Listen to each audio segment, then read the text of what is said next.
छत्रपती शिवाजी महाराज, भारतीय घटनेचे शिल्पकार डॉक्टर बी.आर. आंबेडकर, साहित्य सम्राट लोकभाऊ अण्णाभाऊ साठे, पुण्यश्लोक अहिल्यादेवी होळकर, महात्मा फुले, हिंदू हृदय सम्राट शिवसेना प्रमुख बाळासाहेब ठाकरे, आनंदजी दिघे, राज्याचे मुख्यमंत्री देवेंद्रजी फडणवीस, एकनाथभाई शिंदे, अजितदादा पवार, व्यासपीठावर उपस्थित आपल्या शेजारचे आमदार आमचे भाऊकी किशनराव वानखेडे, मी आमदार होतो ते माझ्या हाताखाली कर्मचारी होतो.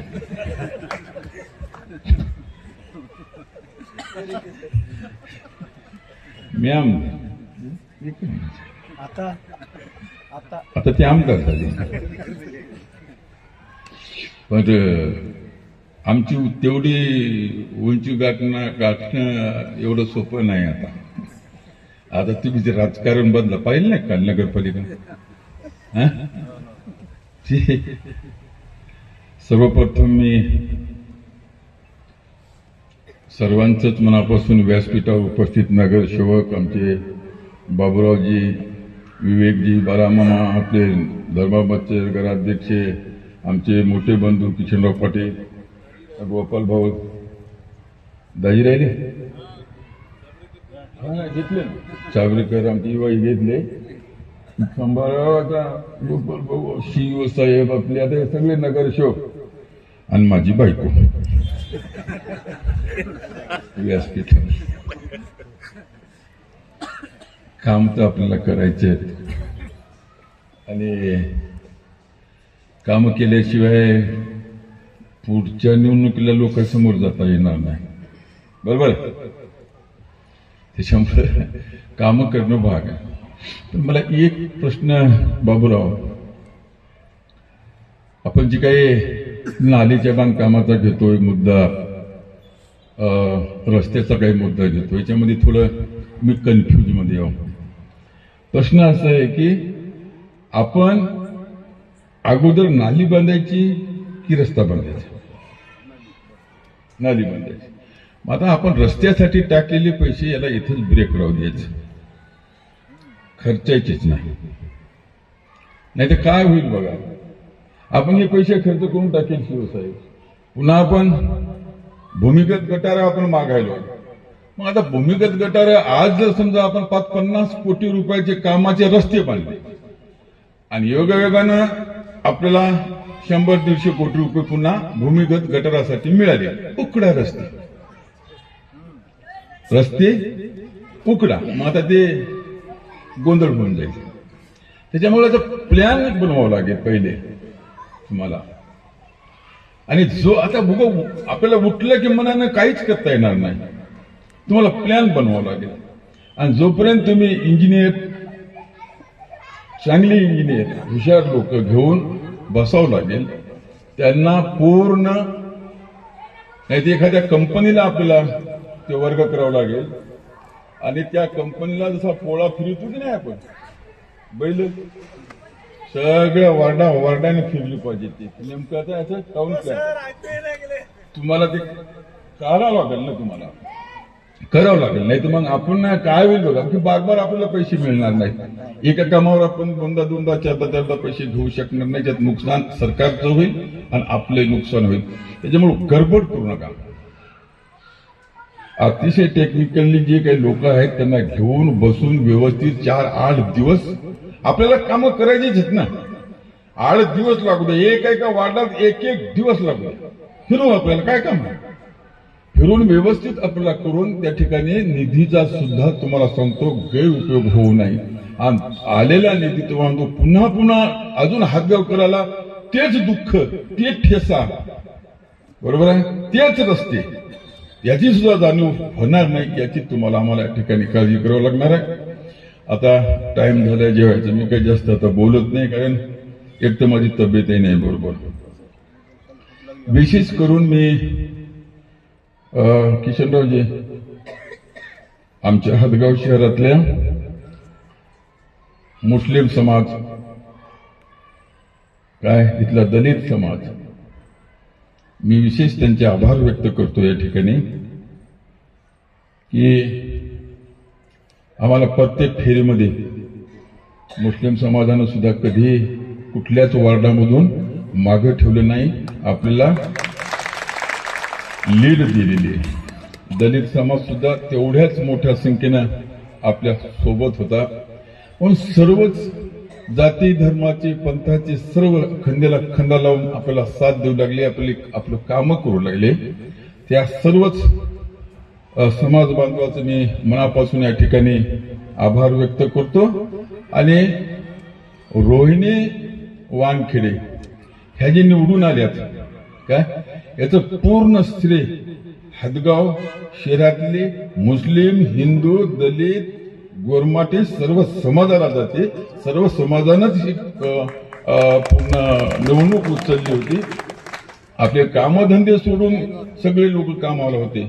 मुक्तारबाई हा एक असा वार्ड नव्हता की त्या 100% मुस्लिमाचा वार्ड, त्याचं सुद्धा लीडच. म्हणजे सगळ्यांना मदत केली आपल्याला आणि सर्वांना मदत केली. त्याचेच मला आभार व्यक्त करायचे होते या ठिकाणी. परंतु माझी तब्येत नाही बरोबर, त्याच्यामुळे मला जास्त एनर्जी नाही मिळून झाली तेवढी.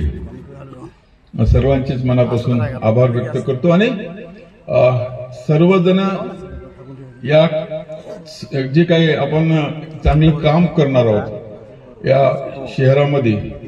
आता माझं एक स्वप्न आहे की छत्रपती शिवाजी महाराजाचा एक आसूरोड, एक पुतळा आपल्याला उमरकट फाट्यावर उभा करावा लागणार आहे, लक्षात ठेवा. आणि तामसा टी पॉइंटला डॉक्टर बाबासाहेब आंबेडकरांचा एक भव्य दिव्य पुतळा त्या ठिकाणी आपल्याला उभा करावा लागणार आहे. मी मौलाना आझाद हे स्वातंत्र्य सेनानी आहेत, ते स्वातंत्र्यासाठी लढले मौलाना आझाद. आणि ज्या आझाद चौकाचं आपण जे काही सुशोभीकरण करणार आहोत, तिथे काही जी सुंदरता आपण आणणार आहोत, तिथं एक मौलाना आझाद साहेबाचा सुद्धा पुतळा त्या ठिकाणी उभा राहिला पाहिजे. कारण काय, हे जे क्रांतीवीर लोक, हे युग पुरुष, याला कुठेतरी मागं पडू देता येणार नाही. आज उद्या भावी पिढीला त्याची नावे माहीत होणार नाही. तो पुतळा जर उभा राहिला एखादा कुठं, तर हे कोण होत म्हणून तरी विचारतील, तिथं नेम प्लेट तरी राहील. कारण का आता सगळा कारभार डिस्को निघालाय. काय आता ते काही खरं राहिलं नाही, डिस्को कारभार झाला. त्यामुळे कमीत कमी या क्रांतीवीराची सुद्धा या ठिकाणी आठवणी आल्या पाहिजे, ते करू. रोहिणीनं वाचनालयाबद्दल बोलली, अतिशय महत्वाचा विषय. अंगणवाड्याचा प्रश्न आहे. आमदार साहेब तुमच्या हा नाही डीपीटीसीची घटना ही तुमचं इथं हे आहे ना आपलं, नाही हो हे अंगणवाडीचं महिला नाही ना, महिला बाल कल्याण नाही आपला सीडीपीओच आहे की हेच करते की. हा